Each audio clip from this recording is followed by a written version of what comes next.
Boys success story. This is part 2. Learn Swahili through story. We continue where we ended yesterday. John alikuwa na rafiki, jina lake lilikuwa Jasmine. Walikuwa pamoja, walipendana sana. John had a friend. Her name was Jasmine. They grew up together. They loved each other very much. Jasmine alikuwa mwema na mwerevu.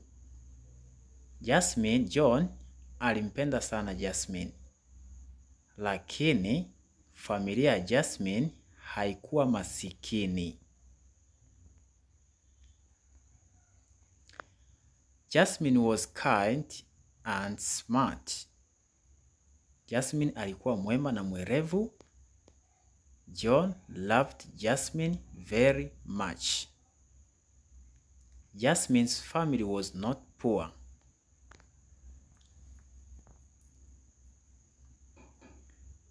Walikuwa na fedha au pesa. This is Jasmine's family. Walimtaka Jasmine aolewe na mwanaume tajiri. They had money. Walikuwa na fedha. They wanted Jasmine to marry a rich man. Walimtaka Jasmine aolewe na mwanaume tajiri. Siku moja, one day, wazazi wa Jasmine walimwambia John kuwa. One day, Jasmine's parents told John that you are poor. Wewe ni masikini. Huwezi kumuoa Jasmine. You cannot marry Jasmine.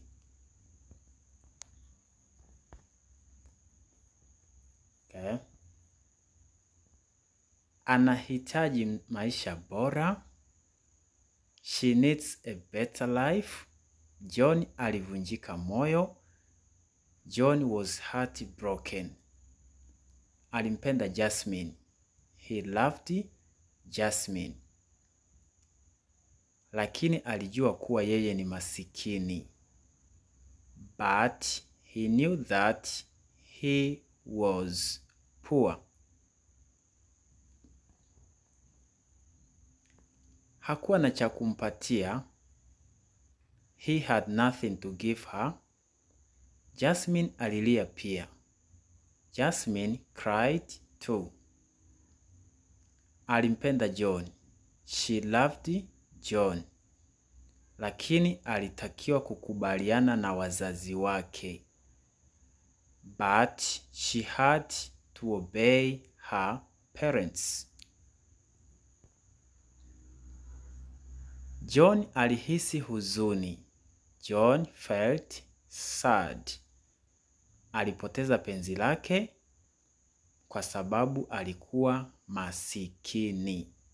He lost his love because he was poor. Alijihisi mpweke. Alijihisi peke yake o mpweke. Alilia usiku kucha. John felt sad. He lost his love because he was poor. He felt alone. He cried throughout the night. Lakini hakukata tamaa. But he never gave up. He remembered his promise to his mother and sister. Alikumbuka ahadi yake. Alikumbuka. So remove that KU. It is only one KU. Not alikukumbuka. Alikumbuka ahadi yake kwa mama na dada yake. But he never gave up. Lakini hakukata tamaa. Alikumbuka ahadi yake kwa mama na dada yake. He remembered his promise to his mother and sister. Aliendelea kufanya kazi kwa bidii. He kept working hard. Mmiliki wa kiwanda alikuja kwa mara ya pili. The owner of the factory came for the second time. Mr. Shaka alimsikia John akiongea Kiingereza vizuri. Bwana Shaka, that is Mr. That was Bwana Shaka. Those Swahili lines. This Bwana was supposed to be here. Mr. was supposed to be here. Here. So Bwana Shaka. Bwana Shaka. But it was Mr. Shaka. Here was Mr. Shaka, not Bwana. So Bwana means Mr. Right? So Mr. Shaka came for the second time. Bwana Shaka, Mr. Shaka heard John speaking English nicely. Bwana Shaka alimsikia John akiongea Kiingereza vizuri. Kiingereza means English. Right? Alishangaa sana. He was very surprised. Nani alikufundisha Kiingereza? Aliuliza. Who taught you English? He asked. Who taught you English? Nani alikufundisha Kiingereza? Aliuliza. Who taught you English? He asked.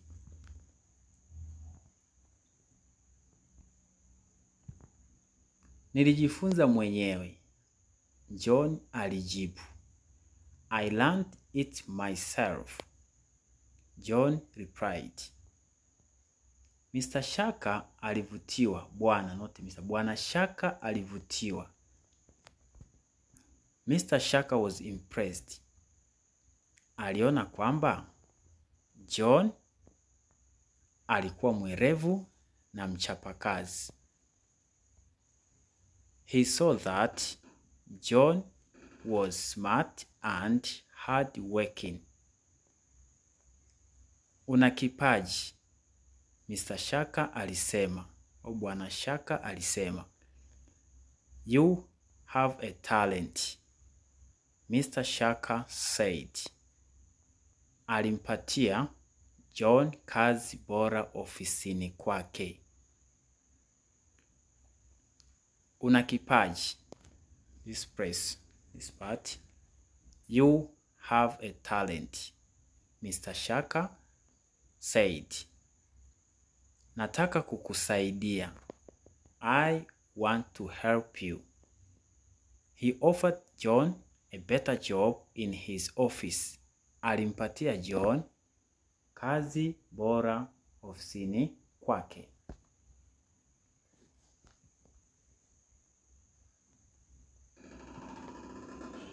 John alikuwa na furaha.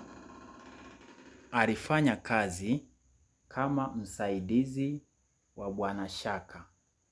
Alijifunza mambo mapya mengi. John alikuwa na furaha. Alifanya kazi kama msaidizi wa Bwana Shaka. Alijifunza mambo mapya mengi. John was very happy. He worked as Mr. Shaka's assistant. He learned many new things. Right? Alifanya kazi kwa bidii na mara zote alifanya kwa ubora. Alifanya kazi kwa bidii na mara zote, remove this KWA, na mara zote alifanya kwa ubora. Bwana Shaka alimwamini zaidi na zaidi. He worked very hard. Alifanya kazi kwa bidii. And always, na mara zote, alifanya kwa ubora. He did his best. Mr. Shaka trusted him more and more. Bwana Shaka alimwamini zaidi na zaidi. Ilipita miaka. Years passed. John aliendelea kufanya kazi kwa bidii. Bwana Shaka aliona kwamba John alikuwa ni mwerevu na mkweli. Years passed. Ilipita miaka. John continued to work hard. Mr. Shaka saw that John was smart and honest. Yeah, this one. John was smart and honest. Siku moja Mr. Shaka alisema, siku moja Bwana Shaka alisema kwamba John, uko tayari. Nataka uwe mtendaji mkuu wa kampuni yangu. So one day, siku moja, Bwana Shaka alisema kwamba John, uko tayari. Mr. Shaka said that, John, you are ready. I want you to be the CEO of my company. Nataka uwe mtendaji mkuu wa kampuni yangu. I want you to be the CEO of my company. John hakuweza kuamini. John couldn't believe. Alimshukuru Bwana Shaka. Aliahidi kufanya kazi kwa bidii zaidi. John couldn't believe. He thanked Mr. Shaka. He promised to work even harder. Kama mtendaji mkuu, John alifanya kampuni ikue. As the CEO, John made the company grow. He was very successful. Alikuwa mwenye mafanikio sana. Kama mtendaji mkuu, as the CEO, John alifanya kampuni ikue. John made the company grow. Alikuwa mwenye mafanikio sana. He was very successful.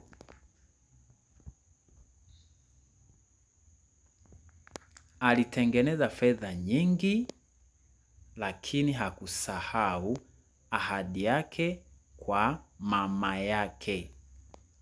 He made a lot of money, but he did not forget his promise to his mother.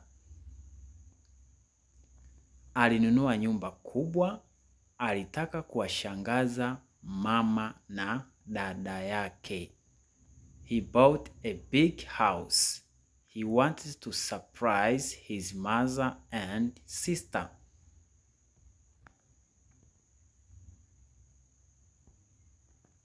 Hii ndiyo nyumba yetu mpya, alisema. Mama na dada yake walilia kwa furaha, wakamkumbatia. This is our new house. Hii ndiyo nyumba yetu mpya. He said, alisema. His mother and sister cried with joy. They hugged him. Mama na dada yake walilia kwa furaha, wakamkumbatia. They hugged him. John alitimiza ahadi yake. John kept his promise. He became rich. Akawa tajiri. Aliwatunza mama na dada yake. He took care of his mother and sister.